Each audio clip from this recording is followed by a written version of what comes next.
बता दें कि made in India cough syrup पर राजनीति शुरू हो गई है। कांग्रेस ने मोदी सरकार पर सवाल उठाए हैं। बीजेपी बोली कि मोदी के लिए नफरत में कांग्रेस अंधी हो गई है। उज्बेकिस्तान ने भारतीय कफ सिरप को लेकर बड़ा दावा किया है और इसी को लेकर राजनीति शुरू हो गई है। भारत में बनाई गई कफ सिरप से 18 बच्चों की मौत हुई। उज्बेकिस्तान की तरफ से कहा गया तो कांग्रेस ने मोदी सरकार पर सवाल उठा दिए। जयराम रमेश ने ट्वीट किया कि made in India cough syrup जानलेवा लगता है। पहले गाम्बिया में 70 बच्चों की मौत हुई और अब उज्बेकिस्तान में 18 बच्चों की मौत हुई। मोदी सरकार को भारत के बारे में शेखी बखाड़ना बंद करना चाहिए और सख्त कार्रवाई करनी चाहिए। तो कांग्रेस के इस बयान के बाद बीजेपी ने भी पलटवार किया।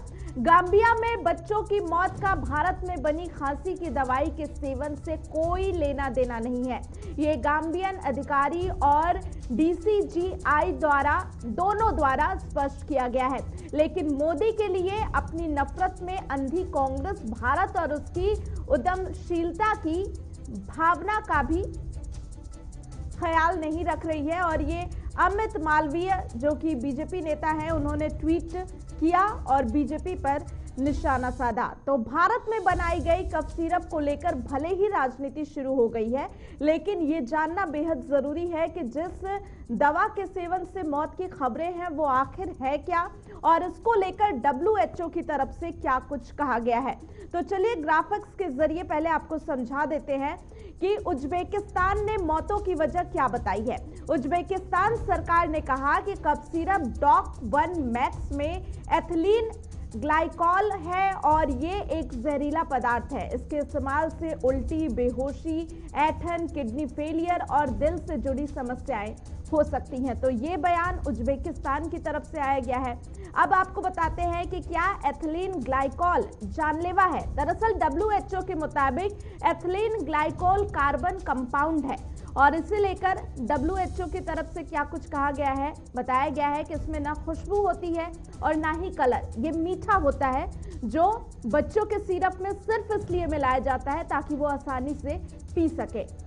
ये कफ सिरप की कड़वाहट को कम करता है, मीठा बनाता है और इसकी मात्रा के असंतुलन से ये जानलेवा भी हो सकता है। अगर मात्रा अधिक हो जाए तो बच्चों के लिए ये खतरनाक साबित हो सकता है। अब पेरेंट्स की गलती थी या नहीं, इस पर भी सवाल उठ रहा है। दरअसल उज्बेकिस्तान सरकार ने माना है कि बच्चों को ये कफ सिरप उनके पेरेंट्स की तरफ से दिया गया है और ये भी कहा गया है कि बिना डॉक्टरी सलाह के लोकल मेडिकल स्टोर से ये कफ सिरप लेकर बच्चों को दिया गया था। तो पेरेंट्स ने सर्दी जुकाम के लिए 2 से 7 दिन तक बच्चों को दिन में 4 बार ये कफ सिरप कम से कम दिया है और साथ ही साथ डोज की मात्रा 2.5 से 5 मिलीलीटर थी, जो कि बच्चों के लिए मानक खुराक से ज्यादा है और कहीं ना कहीं माना जा रहा है कि ज्यादा मात्रा होने के चलते भी बच्चों की मौत हो सकती है। वहीं 18 बच्चों की मौत पर WHO का क्या स्टैंड है वो भी आपको बता देते हैं कि WHO ने कहा कि हमने उज्बेकिस्तान के स्वास्थ्य अधिकारियों से बातचीत की है और हम जांच में सहयोग करेंगे। जांच के बाद सच्चाई सामने आ पाएगी। तो अभी ये पूरा मामला जांच के दायरे में है, लेकिन इस पर राजनीति शुरू हो गई है। वहीं उज्बेकिस्तान ने बच्चों की मौत के लिए जिस कफ सिरप को जिम्मेदार ठहराया है, उस कफ सिरप को नोएडा के सेक्टर 67 स्थित मैरियन बायोटेक कंपनी बनाती है, जो साल 2012 में उज्बेकिस्तान में रजिस्टर कराई गई थी और कंपनी की ओर से निर्मित DOC-1 मैक्स टैबलेट और सिरप उज्बेकिस्तान भेजा गया था। इसी को लेकर हमारे संवाददाता हैदर अली ने मैरियन बायोटेक कंपनी का मौके पर पहुंचकर जायजा भी लिया और उनकी रिपोर्ट देखी। पहले गार्बिया, अब उज्बेकिस्तान ने भारत पर आरोप लगाया है कि यहाँ निर्मित होने वाले एक कफ सिरप से उनके यहाँ बच्चों की मौत हुई है।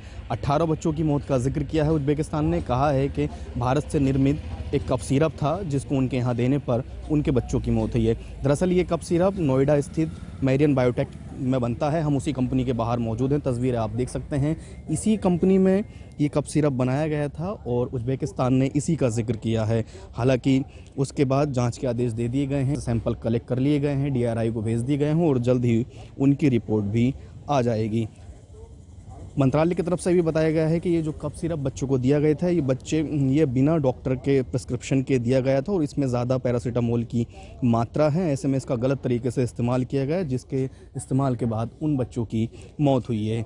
ये मामला जब हाईलाइट में आया उसके बाद एक टीम यहाँ भेजी गई, जिसमें गौतम बुद्ध नगर के जांच अधिकारी शामिल थे, मेरठ मंडल के अधिकारी शामिल थे। वो यहाँ पहुँचे, उन्होंने यहाँ से सैंपल कलेक्ट किया है और उस सैंपल को DRI भेज दिया गया है। जल्द ही रिपोर्ट आ जाएगी। हालांकि जो बात अब तक सामने आई है, जो इस कंपनी में सिरप बनता है डॉक 1 मैक्स, उसका इस्तेमाल भारत में नहीं होता है, बल्कि उसको बाहर दूसरे देशों में इंपोर्ट किया जाता है। उज़्बेकिस्तान में जो सीरीज़ गई थी वो मई में यहाँ से भेजी गई थी और उसका इस्तेमाल हो रहा था। इस बारे में साथ ही एक्सपर्ट का ये भी कहना है कि गलत तरीके से इस्तेमाल हुआ है, इस वजह से ये हादसे बच्चों के साथ हुए हैं। अब देखना यही होगा, जब जांच की रिपोर्ट सामने आएगी तो उसमें क्या कुछ निकल कर सामने आता है। हैदर अली, जगत 47 न्यूज़, नोएडा। वहीं कफ सिरप पीने से बच्चों की मौत जैसा गंभीर आरोप लगने के बाद मैरियन बायोटेक के लीगल हेड हसन हैरिस का क्या कुछ कहना है, वो भी देखिए। उज़्बेकिस्तान में 17 बच्चों की डेथ हुई है और कल पार्लियामेंट में भी मिनिस्टर ने इसमें बयान दिया है अपना। क्या कुछ कहना चाहेंगे कंपनी की तरफ से? देखो, हमें भी अफसोस है, कहते हैं अब किस वजह से डेथ हुआ, अभी जो है गवर्नमेंट यहाँ इंक्वायरी कर रही है, अंडर इन्वेस्टिगेशन है। जो रिपोर्ट आएगी उसके बाद जो है रिपोर्ट आने के बाद जो है सही चीज़ें मालूम होंगी। हमारी तरफ से कोई प्रॉब्लम नहीं है। हमने इससे पहले भी देखा था कि जामिया में भी 70 बच्चों की डेथ हुई थी आप ही की दवाई से, लेकिन उसमें नहीं, हमारे मेडिसिन नहीं थे कोई, जो है तो जामिया वाले कोई इशू नहीं है। सर 18 लोगों की मौत हुई है। उज़्बेकिस्तान ने मैरियन बायोटेक के जो दवाई है डॉक 1 MX, उस पर रिस्पॉन्सिबिलिटी दिया है। तो आपने गवर्नमेंट को अभी तक कुछ रिस्पॉन्ड किया है? गवर्नमेंट इंक्वायरी कर रही है, है ना, गवर्नमेंट की रिपोर्ट आएगी उसी हिसाब से रिएक्ट करेंगे। सैंपल तो कलेक्ट किया है? हाँ, गवर्नमेंट कर रही है, लगी प्रोसेस में लगी हुई है। हाँ जी, कलेक्ट किया है आपका? हाँ, इंक्वायरी कर रही है कि अब आप उस दवाई को नहीं बनाएंगे जिसमें सारे लोग दिए हैं अभी जो है अंडर प्रोसेस में, कोई सेल नहीं हो रहा, कुछ भी नहीं हो रहा है, जो मतलब जो है कहते हैं। अब जो गवर्नमेंट हमारी तरफ से कमी नहीं है, वहाँ क्या हुआ उस अब कमेंट नहीं कर सकते। कितने सालों से मेडिसिन आप वहाँ पर? हमारे हिसाब से करीब 10 साल से ऊपर हो गए। कब सील हुई है आपकी? ये कब कलेक्ट किया गया है सैंपल आपका, जो कफ सिरप का सैंपल है जो रिमेनिंग? आई थिंक 2 दिन पहले की बात हो गई है। 2 दिन पहले। और आपको एक्सपोर्ट्स पर भी रोक लगाने के लिए बोला गया है? अभी कमेंट नहीं कर सकते, नहीं पता मेरे को। कुछ और मेडिसिन आपके यहाँ से जिन पे कुछ इंक्वायरी करने की बात की गई है? नहीं, और कुछ